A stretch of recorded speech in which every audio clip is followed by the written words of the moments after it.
Hello, everyone. This is John, and last episode, I did an episode on the unique interactions between autism and apologetics.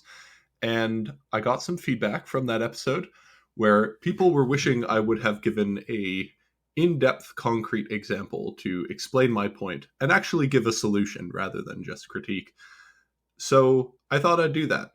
And to do that, I decided to pick a topic which really frustrates me within apologetics, and that is the Christian slavery apologetics and the industry that exists within Christianity to try to relieve the cognitive dissonance of Christians who have to deal with, one, the fact that Christians were very much complicit in slavery, and two, that slavery is a bad thing.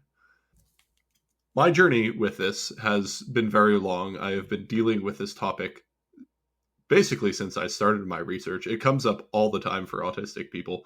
And one of the things that comes up a lot is how deeply unsatisfying the Christian answers are to it, and the wild frustrations that autistic people feel with slavery apologetics.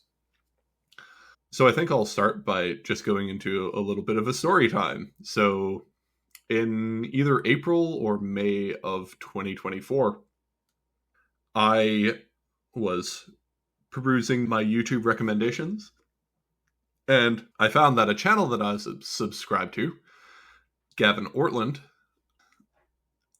released a video, and the video was about slavery. And I thought, oh, I think this is going to be good, because I had previously been watching Gavin's content. He was mostly putting out videos about various Protestant apologetics and defending historical Protestantism from Catholics and Orthodox people. And I thought he was quite careful and quite nuanced. And I thought, finally, someone who will probably have a good treatment of this.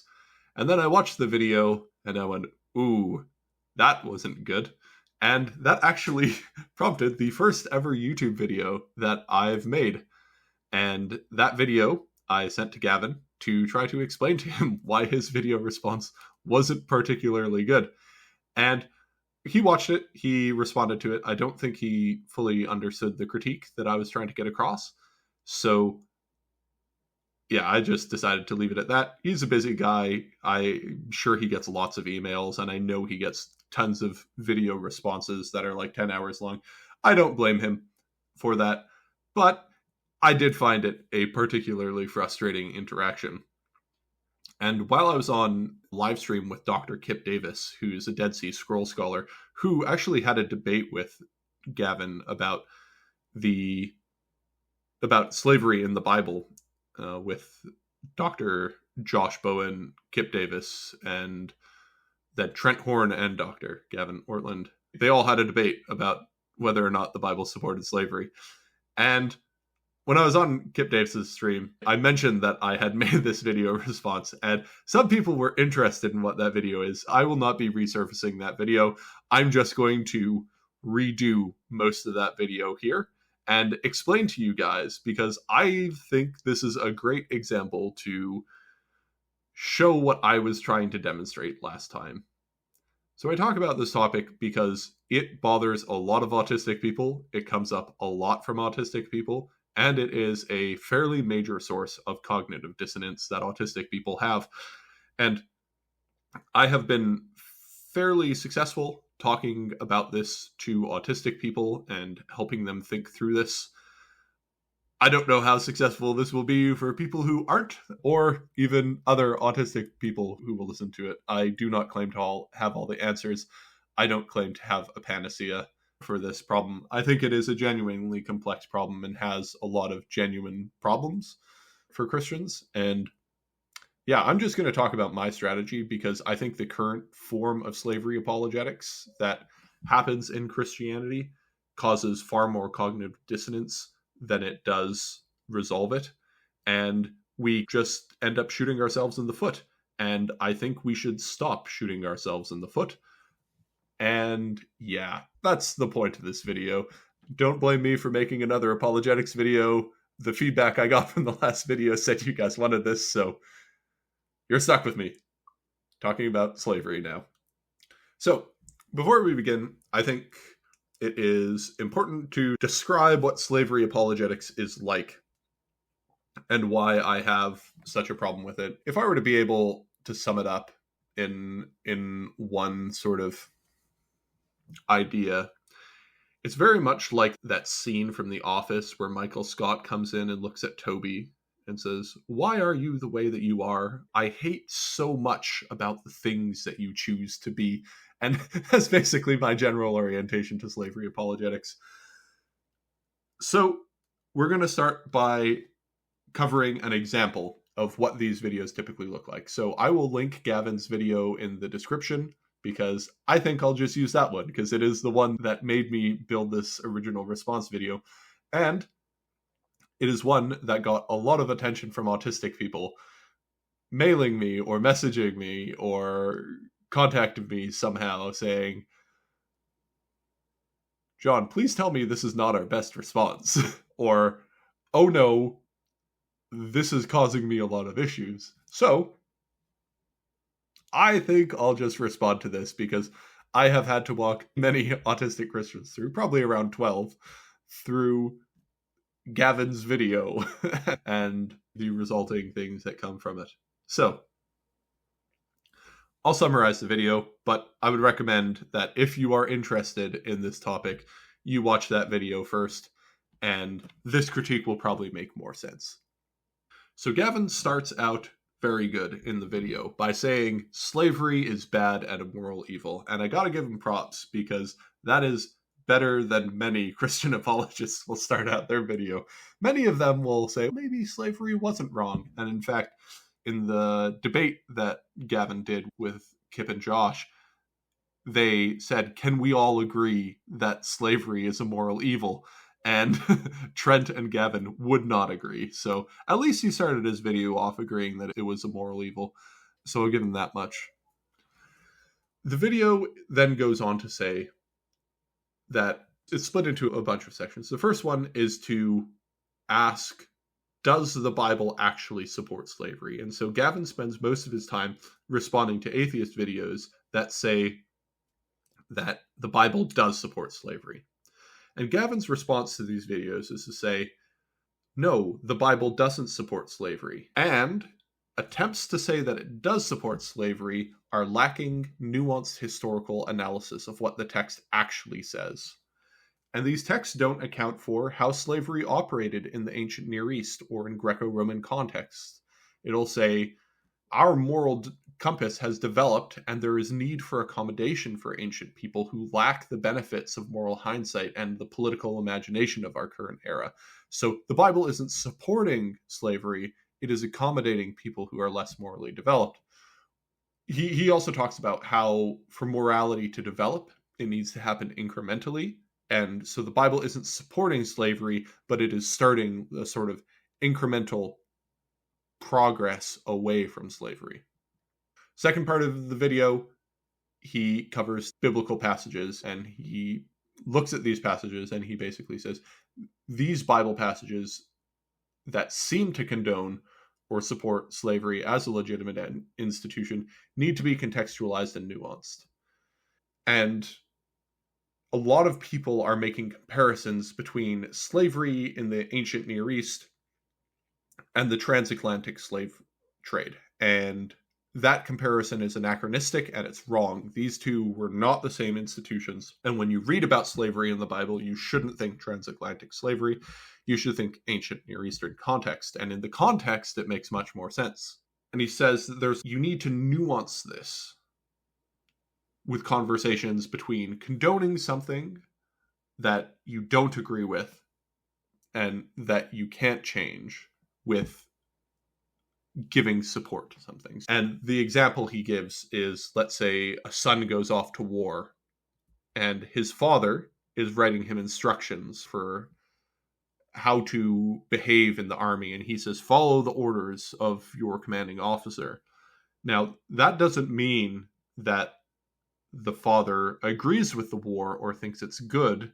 That is the father saying, you are a soldier, you are in the army, you are in the war. Because of all these things, you should follow this advice. Not that it's not saying I like the war or I think it's a good thing. It's saying now that you're in this circumstance, this is how you should behave. And we should think about that thing when it comes to the institution of slavery and the verses in the Bible that appear to support it. Are they saying, yay, good thing, or are they just giving advice in a system that they don't think they can change because they lack the political imagination that they would need to change it? And another point he makes is this should be seen as improvements upon other cultural areas at the time of writing. So the writings in the Bible are far more morally superior in their treatment of slavery than the other cultures around them. So this is a moral step above all the rest of the people. And so that's basically his explanation for how you deal with the verses that seem to support, condone, or accept slavery as a legitimate institution. And he then goes on to say, we can't ignore the fact that slavery abolition, as it happened in the West, had unique Christian characteristics. And it's not a coincidence that the abolitionist movement in the West sprung out of a Christian context with distinctly Christian characteristics. And then finally, he talks about how we need to consider that the moral trajectory of the Bible is one that leads away from the institution of slavery and towards the abolition of slavery. And that's basically his argument. And I didn't think it was a particularly good one, and I didn't think it was a particularly useful one.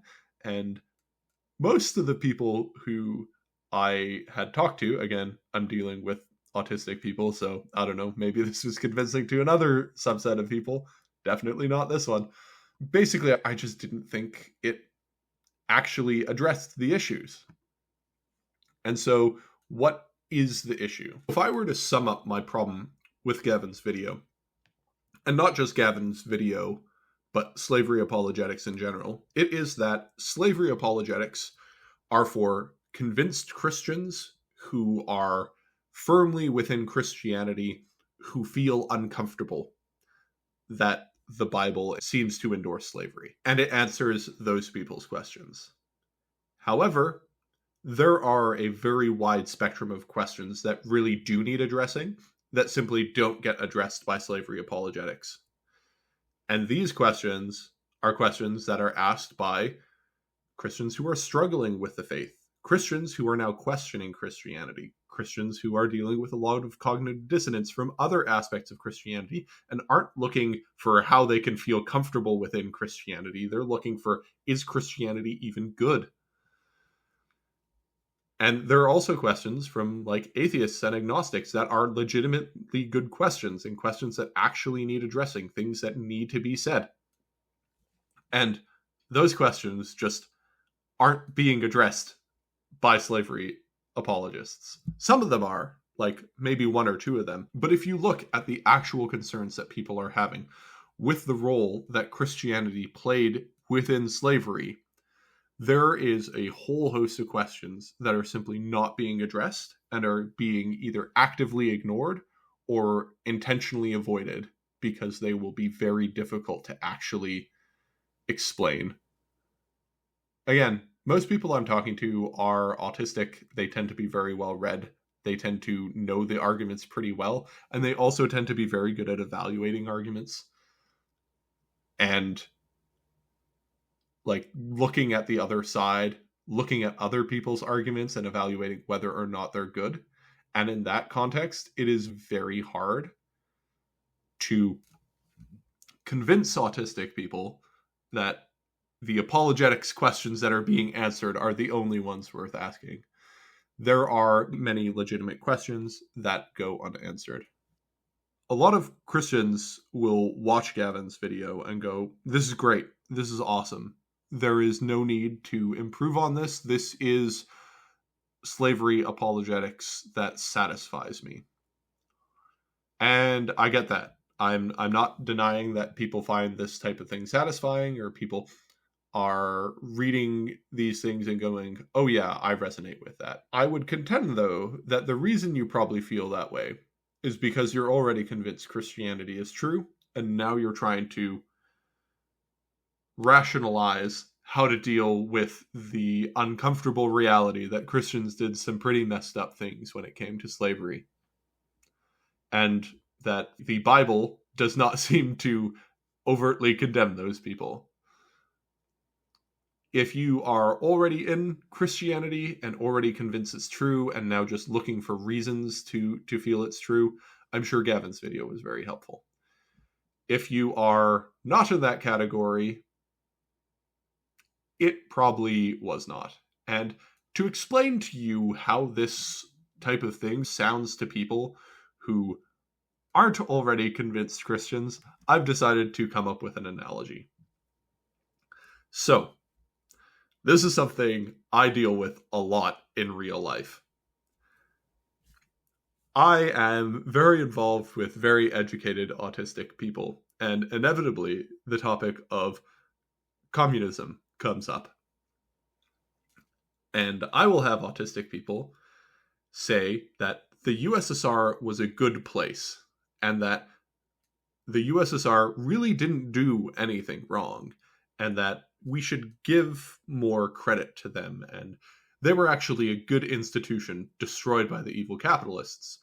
And okay, cool. What about like gulags and collective punishment and the many war crimes and things like that done by the Soviet Union? Completely legitimate point. It is a matter of historical fact that the Soviet Union did many bad things. Did other people do bad things? Yes, but also the Soviet Union did, and you need to address them. And when I ask these questions to people who are very committed communists, they will trot out the following types of answers. And these are basically one-to-one equivalents of things that slavery apologists say. They'll say the founding documents of the USSR didn't permit the gulags or collective punishment or any of the various disappearances that the USSR did to its political opponents. They'll say this was, you can't read any communist documents and find that this is justified action in the documents. They'll say the founders of the USSR never intended gulags or purges. Like that wasn't something that we were ever planning on doing. Or the gulags weren't actually that bad. Plus, other regimes did things way worse than the USSR. Have you heard about the Nazis? The Nazis were way worse than us. They did really bad things. Like, they did concentration camps, and we only did gulags. And the gulags, they were mostly just prisons. Like, people trumped them up to make it seem like anything else. But it was mostly a prison to put people who were dangerous. And again, the Nazis. The USSR defeated the Nazis. Without the USSR, the Nazis wouldn't have been defeated.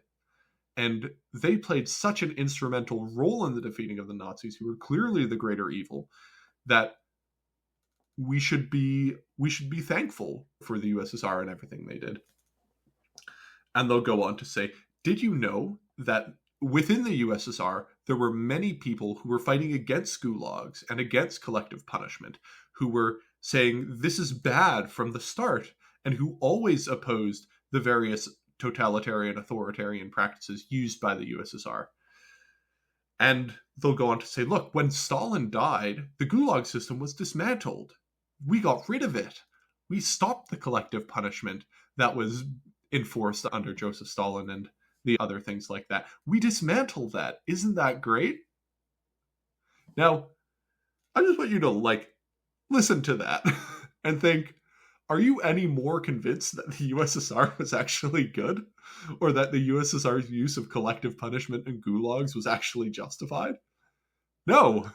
Maybe you are, but you shouldn't be. Those aren't good arguments. They're basically trying to ignore the actual point, which is, okay, so you're saying your movement is good, but it did this really bad thing. When Christians are talking about their issues with slavery in the Bible, and when people thinking about becoming Christians are thinking about slavery in the Bible, they are concerned about the historical material reality of what slavery actually was, the ways that Christians were complicit in that slavery, and the fact that Christians didn't really do anything significant about it until the 18th or 19th century. The concern that they have is not about whether they can read the Bible as anti-slavery or whether there are interpretations that you can read in the text. It is that whether or not you can read it as anti-slavery, it was not read as anti-slavery for most of Christian history. And like, how much does it actually matter if you can read the Bible as anti-slavery if it wasn't read as anti-slavery? The concerns that people have are not like, should we be against slavery? The answer is obvious. Yes, we should be against slavery. It's bad. It's not about whether the Bible has a trajectory away from slavery. It's not about, can you make a case that Christians should have been anti-slavery from the start? These aren't the questions they're dealing with. Like, address the problem.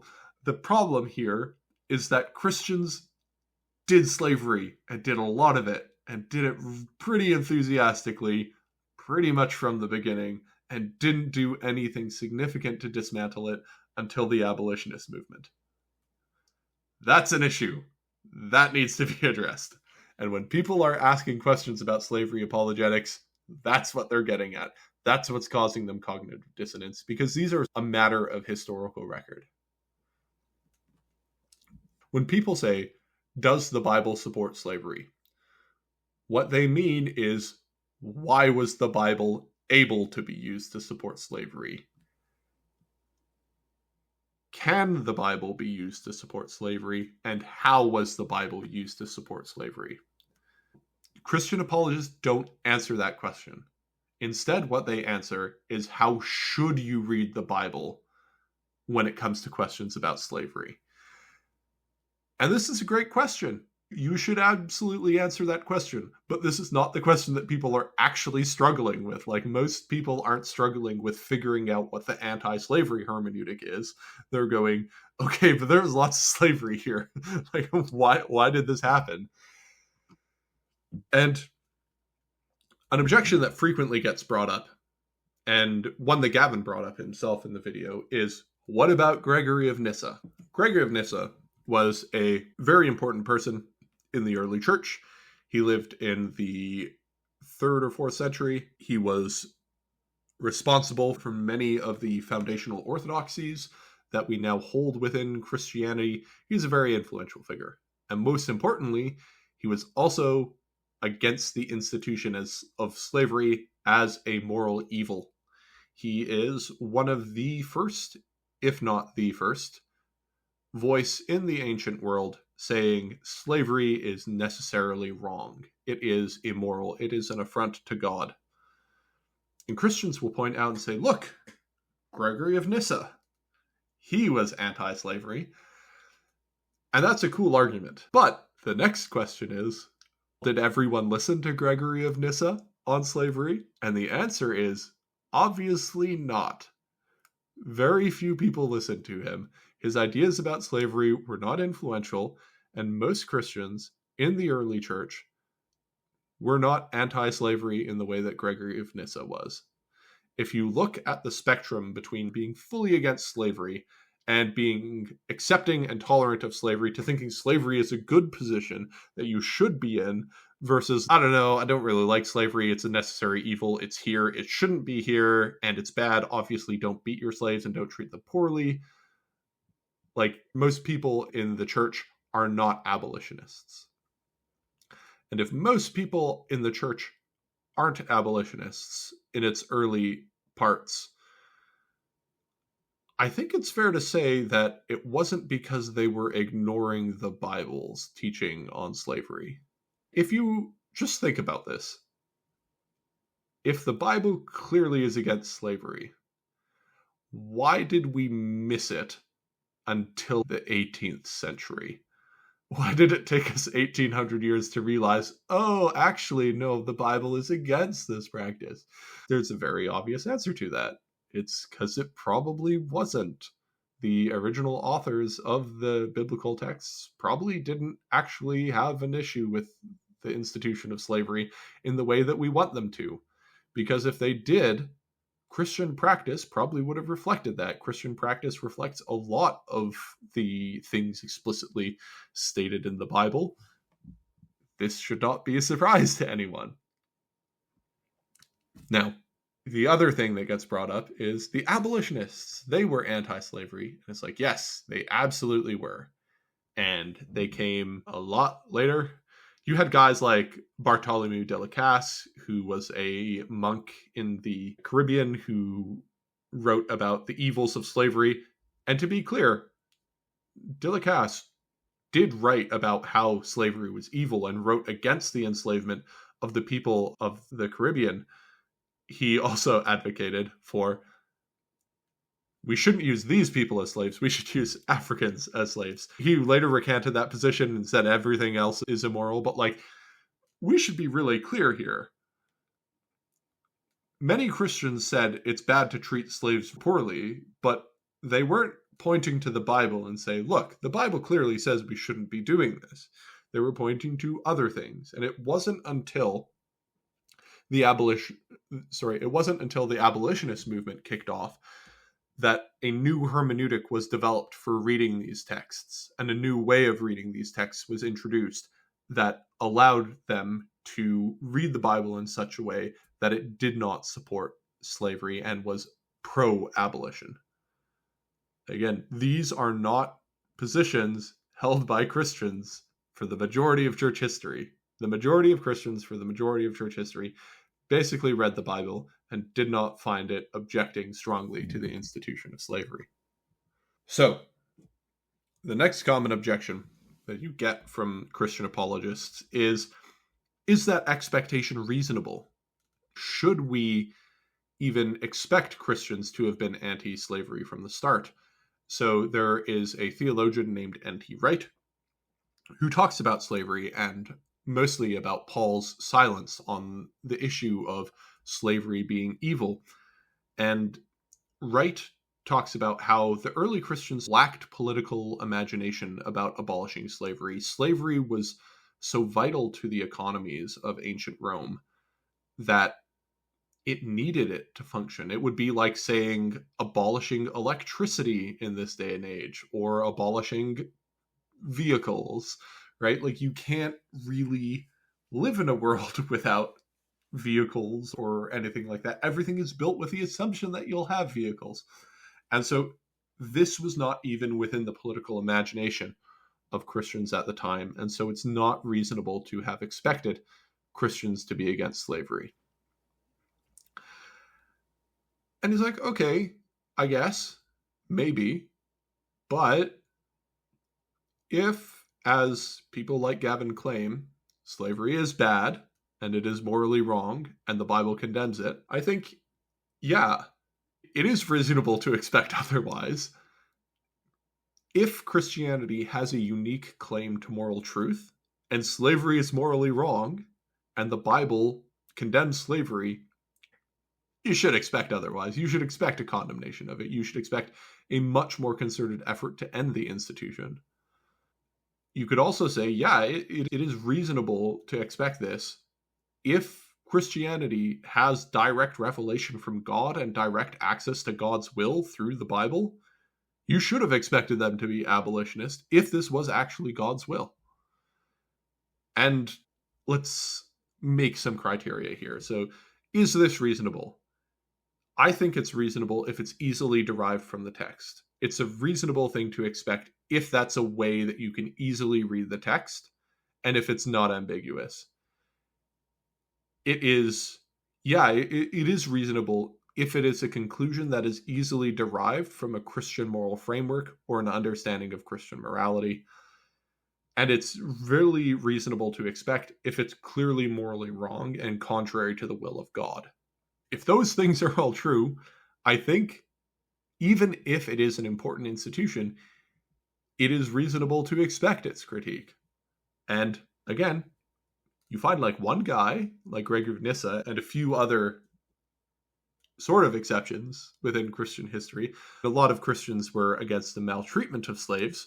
Some of them weren't. Some of them thought you should beat your slaves, and it was a morally good thing, and it was God's will that you beat your slaves.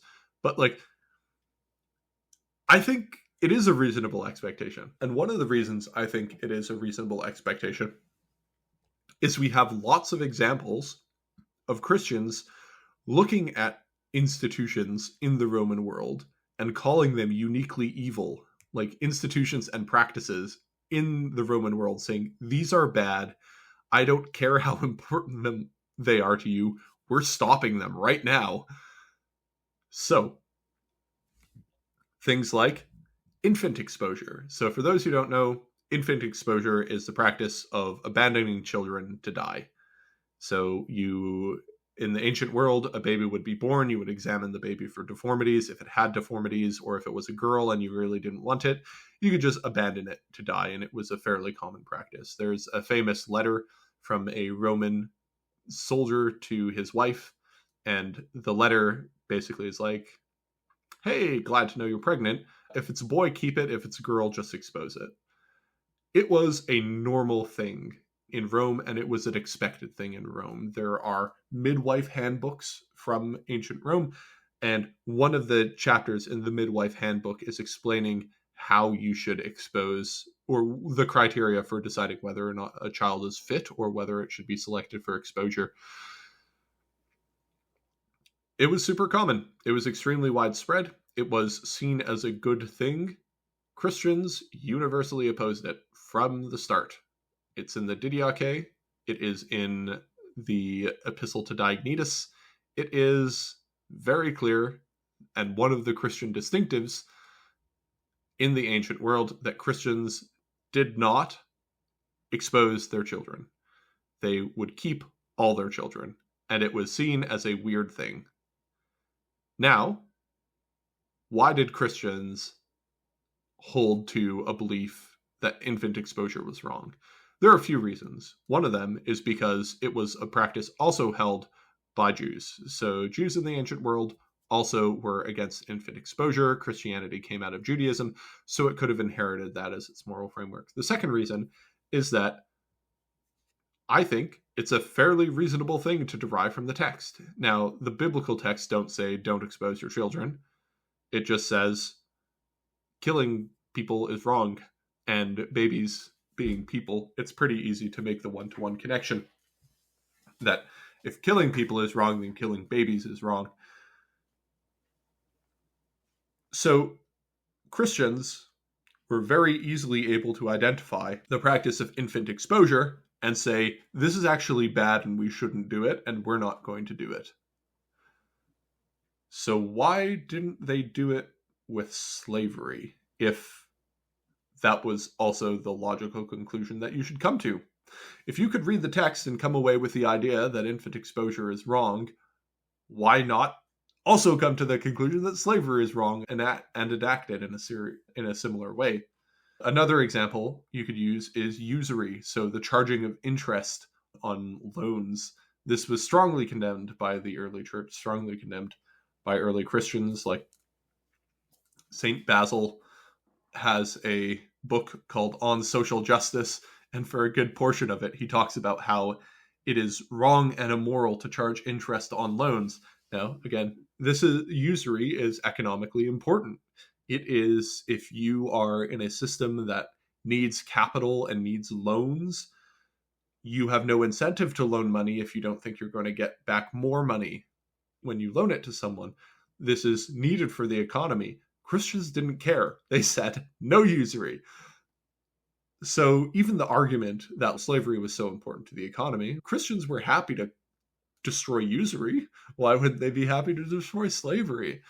Usury is not something that can be easily derived from the text, right? Like the Bible doesn't say anywhere you shouldn't charge interest on loans. It's not something that you can easily derive from the text, yet it is something that Christians derive pretty easily by looking at Christian morality and how you should behave in Christian morality. And they were able to easily take Christian principles that they synthesized from the Bible and the teachings of the early church and say, yeah, usury bad, don't do usury. So if they were able to do it with usury, why weren't they able to do it with slavery? I think that's a good question. And then finally, an apologist could say, look, infant exposure and usury were not public institutions. These things were not like baked into society's structure. And I would say, yeah, okay, maybe. But let's look at another example. Prostitution. So prostitution in the ancient world was pretty close to an institution. It was often government managed. It was a widespread thing, very closely related to the slave trade, by the way. Like the flesh trade also was trading people for prostitution for brothels. Like brothels were managed, built, regulated by the government, involved heavily in public life, part of the sort of common good that you can get. Prices at brothels were like low enough to buy a loaf of bread. Prostitution was was an institution, very similar to slavery. It's not the exact same as slavery, because prostitution in the ancient world was pretty much exclusive to women and young boys, but it was there, and it was bad, just like slavery in the Greco-Roman world, by the way. When apologists say, oh, don't worry, slavery in the Bible was nothing like slavery in the antebellum South, you have to go, okay, sure. It was bad, though. Like, it was really bad. And, like, prostitution in the ancient world was brutal as well. Like, it was still a bad thing. It was still a very difficult thing. It was widespread. It was normalized. It was baked into the culture. But Christians still opposed prostitution, even if they said it's a necessary evil. It was an evil. It was bad. Prostitution was seen as a bad thing, condemned universally by Christians. Now, did Christians handle the issue of prostitution very well? No.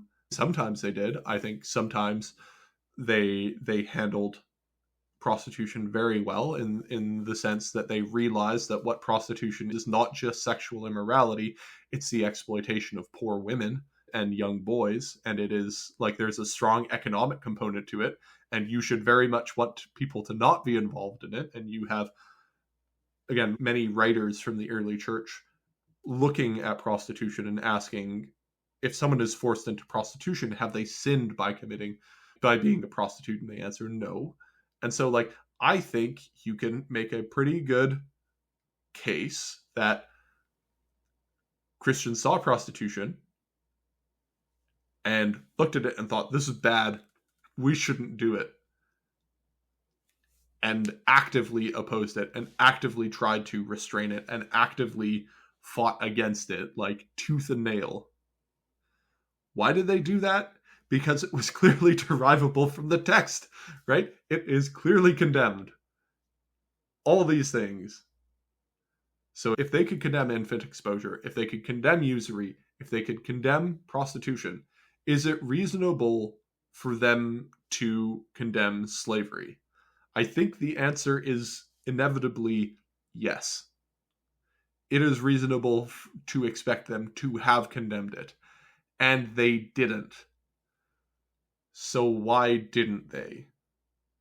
And the answer is probably because it's not condemned by the text. So if you look at those three case studies and you say, okay, they opposed all these things, they should also logically be opposing slavery, but they didn't. Why didn't they? Because it's probably not condemned. And that's that. And Gregory of Nyssa is great. Gregory of Nyssa is one dude in a sea of thousands. You can't point to one person's moral objection to that and say, this is the view of the church, or this is the right Christian view. You know what Gregory of Nyssa also believed? Universal salvation, right? So can you argue that is the real view of the church? Maybe you can, but putting that aside, that is the actual problem. Like, that's the reality. That's what you're having to face. And Christian apologists seem fundamentally incapable of addressing this issue and actually looking it square in the face and being like, yeah, that is probably why we have what we have.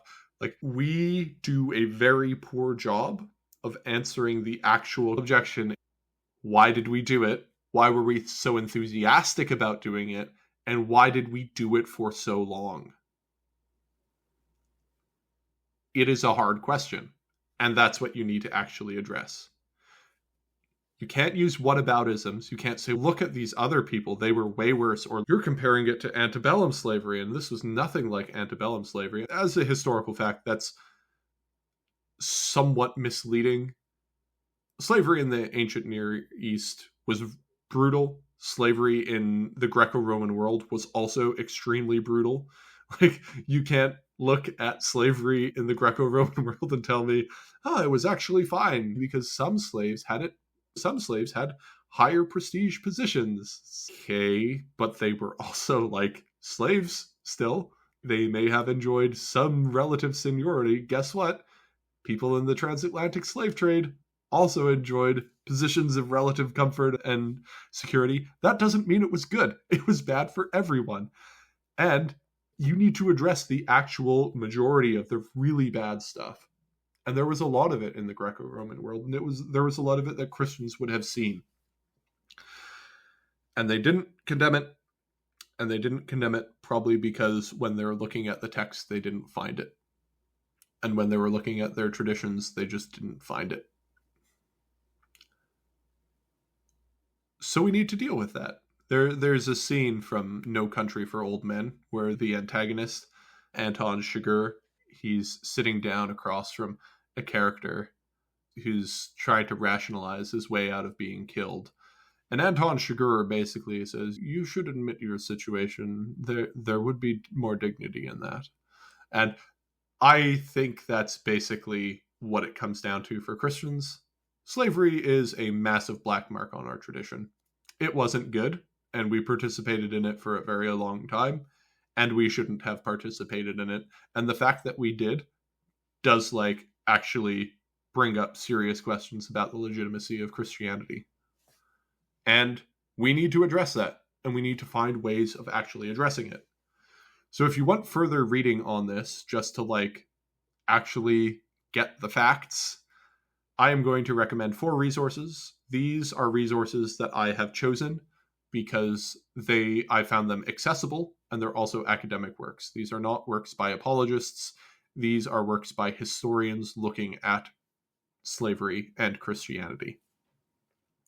So the first one is just called Slavery in Early Christianity by Jennifer Glancy. The second is Slavery in the Late Roman World, AD 275 to 425 by Kyle Harper. The third is Christian Slavery, Conversion and Race in the Protestant Atlantic World. That one's more about the Atlantic slave trade. And then if you're interested in the talk about Christian sexual ethics and like the condemnations of prostitution and things like that, and then prostitution's relation to slavery, From Shame to Sin, Transformation of Sexual Ethics in Late Antiquity by Kyle Harper. Now, you don't need to go with these books. These are just the ones I recommend because I've read them, and they do a pretty good job of just covering the types of information that you need to know before you go ahead. And so another critique I got from last episode is, what's your solution? What do you plan we do instead? What are we supposed to do? Just sit back and let atheists thrash us with the fact that we supported slavery or something like that? And my answer is no. I don't have a great plan for it, but to quote the current president of the United States, I have concepts of a plan. So we're going to go over that. Now, to be very clear, I've only tested this on autistic people. And I've only tested this on very well-educated autistic people, because that's the type of person who comes to me with these issues. Those are the types of people that I have to talk to about their issues with the historical complexities of Christian complicity and slavery. Generally speaking, they're the only ones who have these questions. So I'm going to try to answer those questions. I don't know how well this is going to work for anyone else. So I have a 4-step process. So, step 1, understand and internalize the critique and just stop preaching to the choir. Like, that, I can't emphasize enough how important this is. Don't avoid the questions because they're hard to answer. Understand. This is a problem. And when people have questions about something really problematic that you did, the best strategy is not to pretend that you didn't do that thing. Because if they can read and if they know how to research, they're going to find these things anyway. Like, you can't live in a world in which you're going to hide information from people anymore. Maybe in 100 years ago you could, because people just didn't have wide access to a wide breadth of information. They do now. And so you can't hide from it anymore. You actually have to understand the problem and stop preaching to the choir. The problem, as I've already sketched out here, is that when people are asking, does the Bible support slavery? They're asking about the actual historical materiality of Christian complicity in slavery. Not if you can read the Bible in a way that is anti-slavery, or if there are hermeneutic approaches to reading passages in the Old Testament that could be that, or if Christians were nicer to their slaves than other non-Christians. That's not what it is. Or if slavery in the Bible wasn't as bad as other forms of slavery at other times. Those aren't the questions. Stop trying to address them.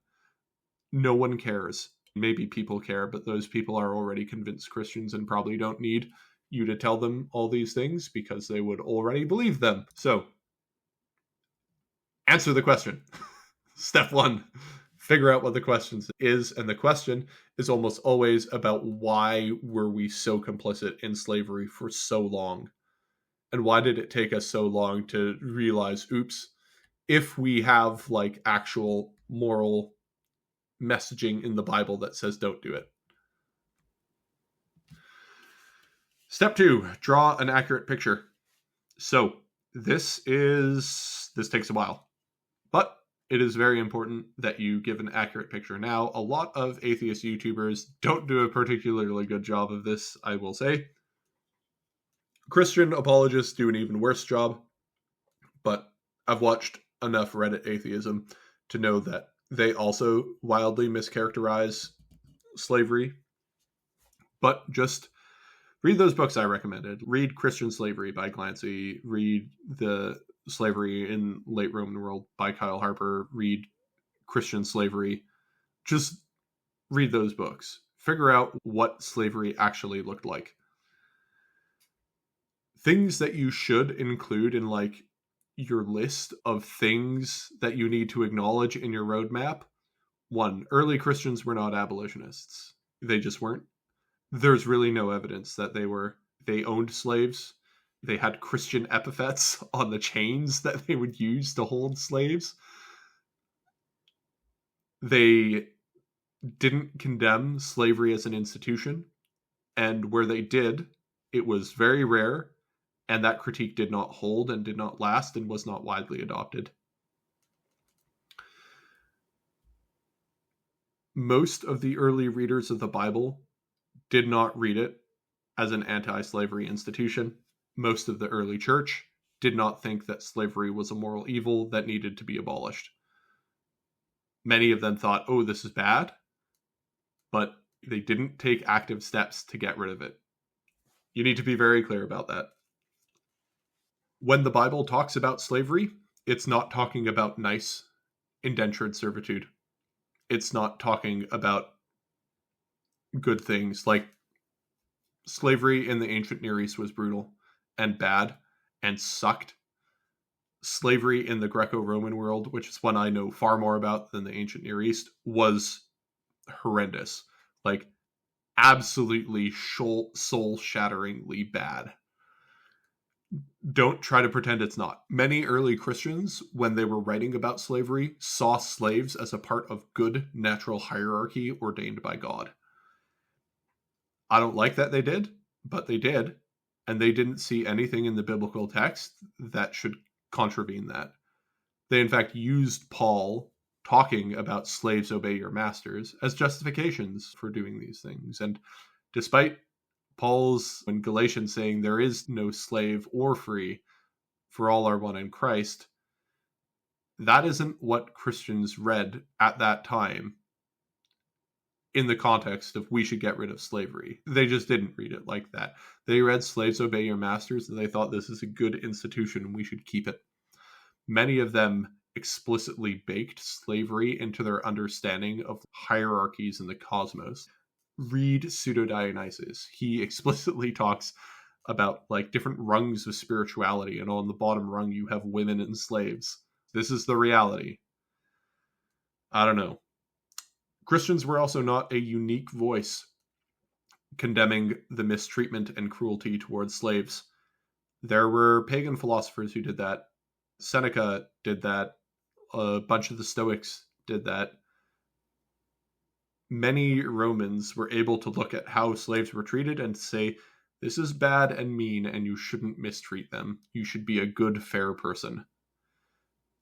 A lot of Christians also said that, but that doesn't mean we were the only ones saying it. These ideas did derive in many ways from Greek philosophy.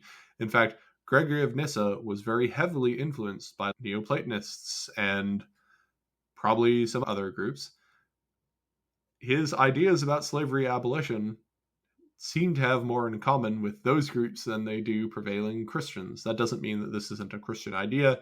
His reasoning is explicitly Christian in his homilies on Ecclesiastes, where he condemns slavery as a moral evil. But just to be clear, we were not the only ones. When abolition happened in the 17th and 18th centuries, those movements were not uniquely Christian. Were they heavily Christian? Yes, but it wasn't just Christians in there. Many of the people laying the moral foundations for them were deists who weren't Christian or weren't really interested in Christianity as we see Christianity. Again, to be clear, it wasn't just deists. Like, legitimate Christians were in there. Christians were also just fundamentally important to the transatlantic slave trade. We used Christianity to justify it. We used the Bible to justify it. Was it going to happen anyway? I don't know. Did Christianity help it happen? Yep. The reality is, like, Christians just were involved in the transatlantic slave trade, and it was seen explicitly through Christian lenses. And to pretend that it wasn't is a sort of denial of reality that there's no point in engaging in. The texts are there. The texts are clear.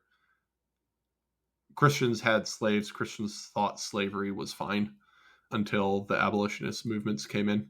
And some exceptions with Delacasse and a few others spotted throughout history. But again, the crushing majority until the abolitionist movement came did not see Christianity as being incongruent with slavery or the Bible as being incongruent with slavery. Finally, while slavery was different than transatlantic slavery, it was still very bad. The biggest difference between Greco-Roman slavery and the transatlantic slave trade is that the transatlantic slave trade had a racial component to it. However, when you look at the worst excesses of the transatlantic slave trade and the worst excesses of slavery in the Greco-Roman world, they're virtually identical. Like, there are few stories you can get from the antebellum South that you can't find also in the Greco-Roman world. The extreme sexual exploitation, the working people to death in mines, having galley slaves like chained to the bottom of your boat to row it. These things all happened in the Greco-Roman world. Christians would have known about it. Christians would have seen slaves being worked to death. They would have seen slaves be sexually abused. And we didn't see slavery as a morally wrong institution, with some very few exceptions.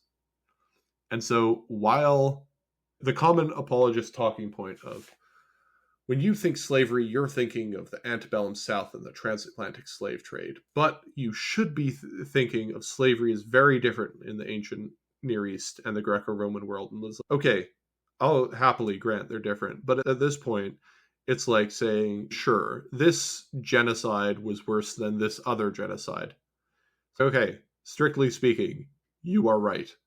That one was worse. But does that make the other one any better just because it wasn't quite as bad? No, it's a pointless comparison. Just acknowledge slavery in the ancient Near East was brutal and bad. Like it really hurt people, really messed them up. Slavery in the Greco-Roman world, also bad, also brutal. So just draw that picture. Step 3 is the figure out a way to cope with it. Now that you've drawn out the picture, figure out a way to cope. A lot of really big things. Don't get defensive. So a lot of Christians get immediately defensive. They feel like their back's up against the wall.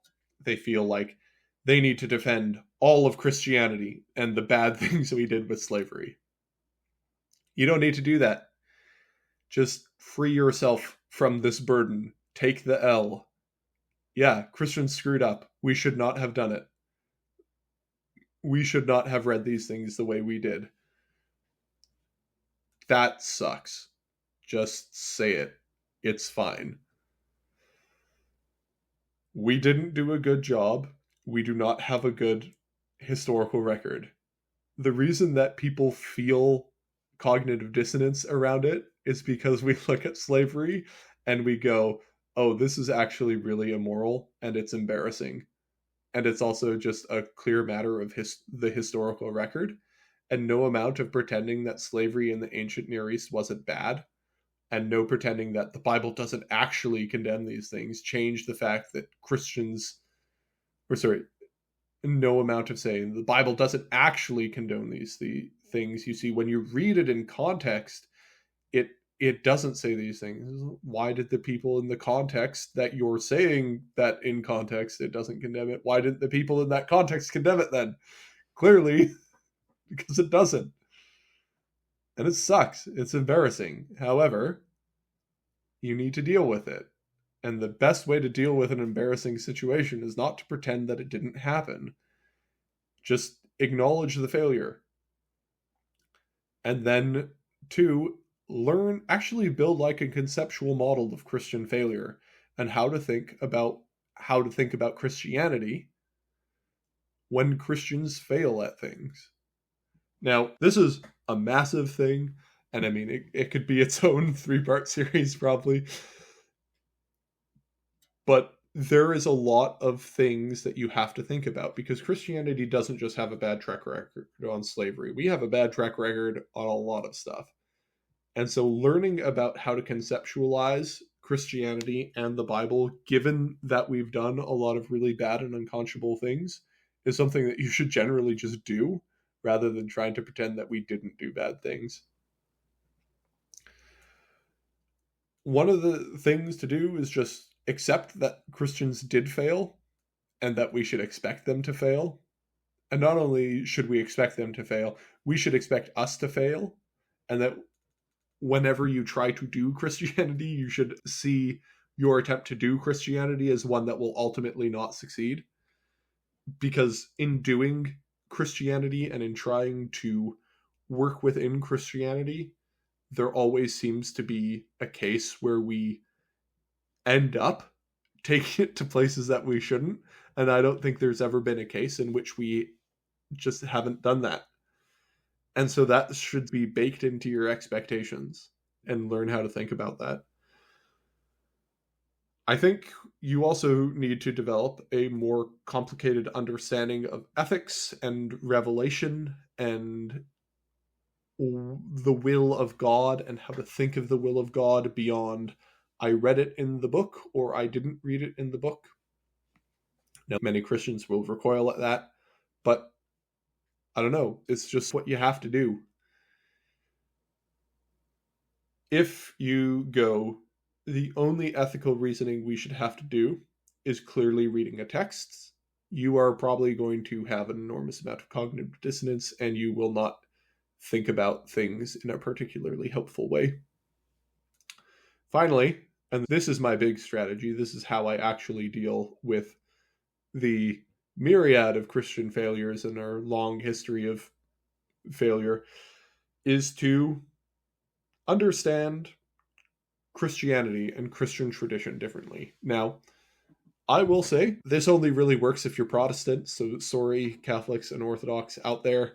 I don't know how to help you on this one because I can really only think about it from this way. One of the reasons that I'm not Catholic and Orthodox is the issue of Christian complicity in slavery and having to acknowledge that in church history and that being a baked in part of the Christian tradition, whether I want it to be or not.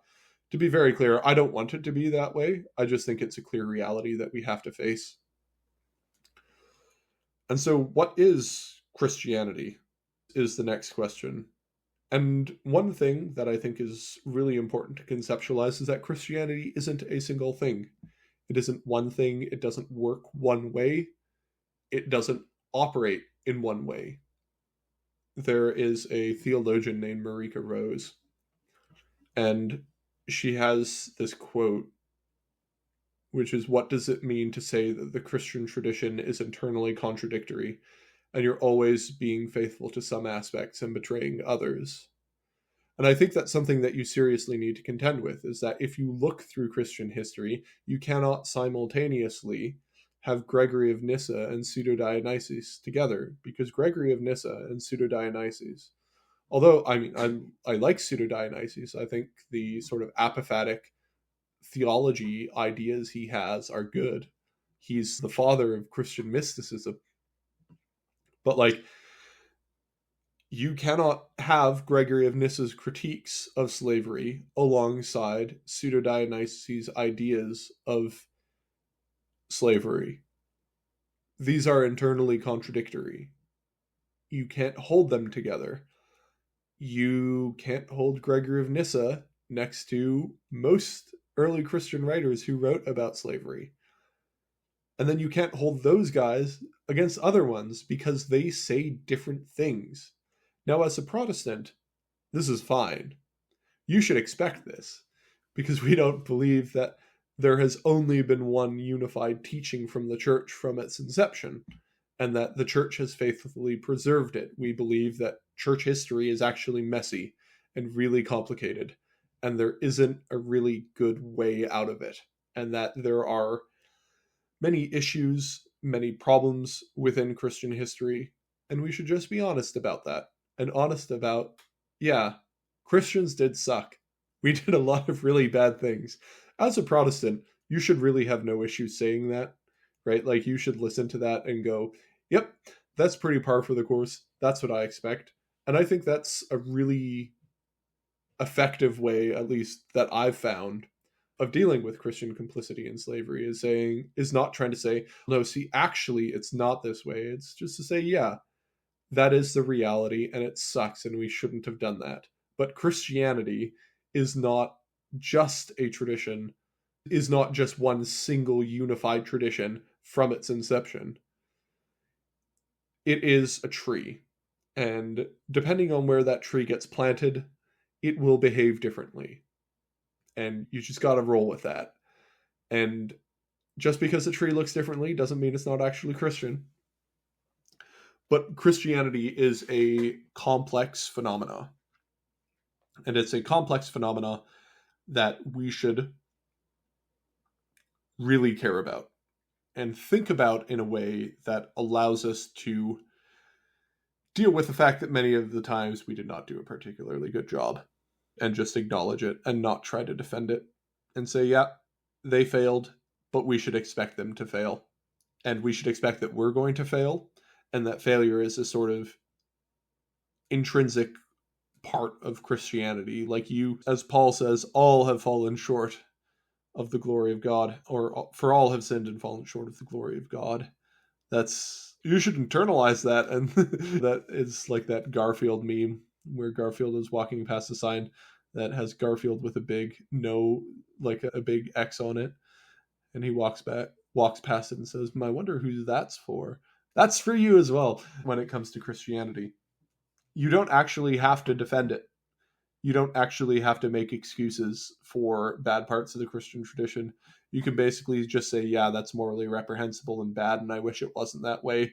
But also, the way that I practice Christianity does not involve that and will not involve that, and I now think it's morally evil and reprehensible, and those Christians should have, but they didn't.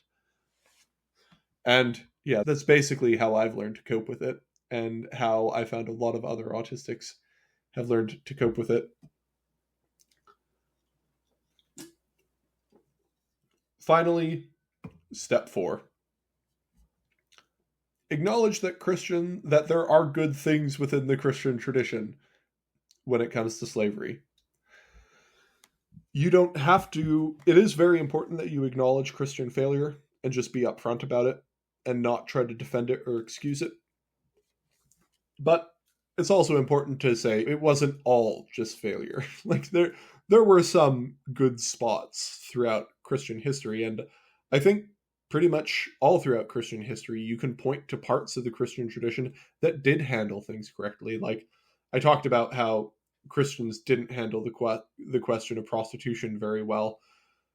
I think there were many instances in which we did. I think there were many instances in which we as Christians did the right thing and properly understood prostitution not as a bunch of immoral women doing bad things, but about what it actually is, which is sexual exploitation of vulnerable people.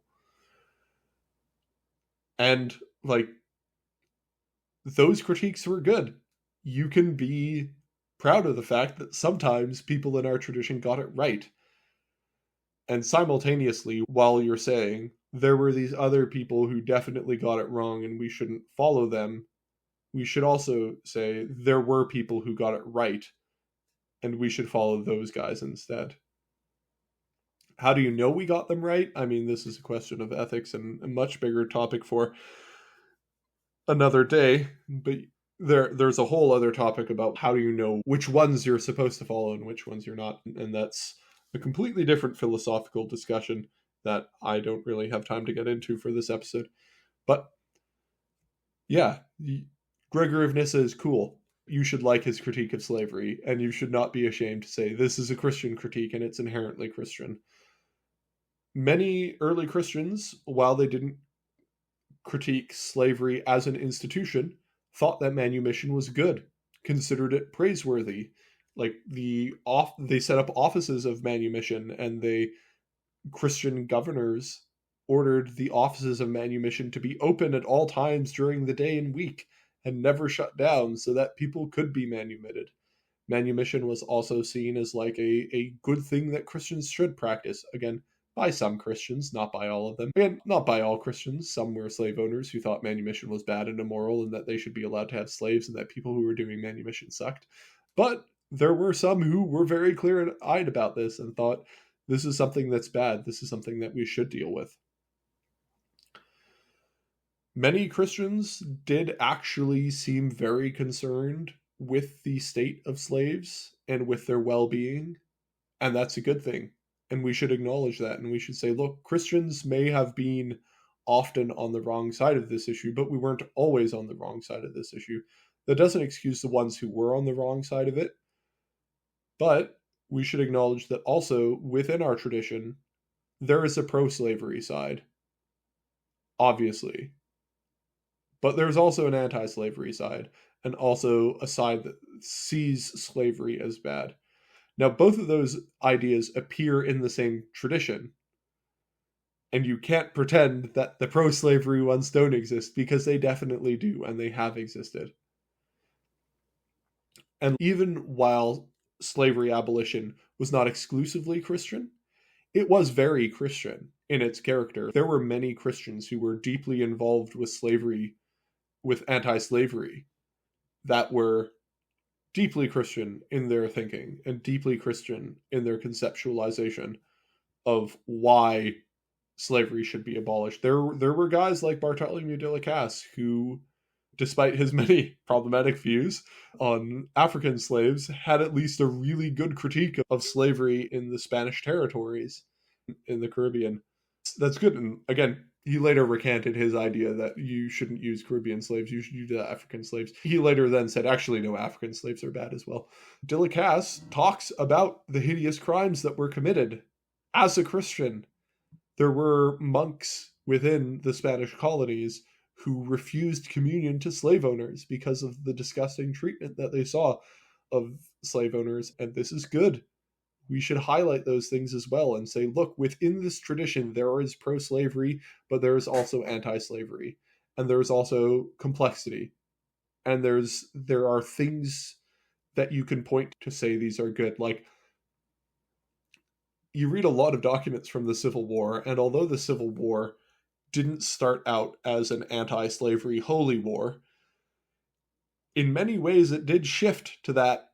No, that's not exactly an accurate characterization of the American Civil War, but you read a lot of documents from it. They specifically used Christianity and the ideas of Christianity to say it is our Christian moral obligation to free the slaves. Again, the Confederates thought that it was their Christian obligation and Christian duty to hold slaves and to steward them well. So, again, don't get on your high horse too much there. But these things do exist in Christian tradition. And your job is to basically say, these are the bad parts and these are the good parts.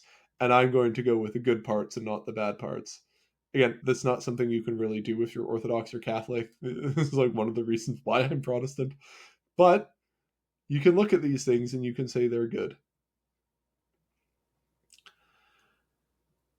You can go through Christian tradition and say there have basically always been Christians who have been critical of the institution of slavery. There have been Christians who have always been concerned with the well-being of slaves and with the well-being of these oppressed people. And while you do need to acknowledge that these were not the majority, and this is not the Christian way of interpreting slavery, it is also wrong to ignore them and to say these people aren't what really real Christianity is. Real Christianity is pro-slavery. No, it's not. It's stupid. Real Christianity is both pro-slavery and anti-slavery at the same time, because real Christianity is a complicated, internally contradictory set of traditions. And you need to understand that and conceptualize that if you want to come to grips with this problem. And once you do, that can allow you to resolve a lot of the cognitive dissonance you feel about Christians clearly being complicit for a very long time in slavery for so long. And yeah, that's all I have to say about that. I do not plan on being an apologist or a counter-apologist. I just made this because I made a video last week and people thought you're not giving a clear enough example of what you should actually do, or what are we supposed to do? Something like that, because that tends to work for autistic people in ways that it won't for others. Now, some autistic people are going to listen to that and say, I don't find that satisfying. I get it. I'm not saying this is the panacea. I'm not saying it's a cure-all. I am saying that it is a much better approach and much more likely to work than the sort of Gavin Ortlund style of anti-slavery apologetics.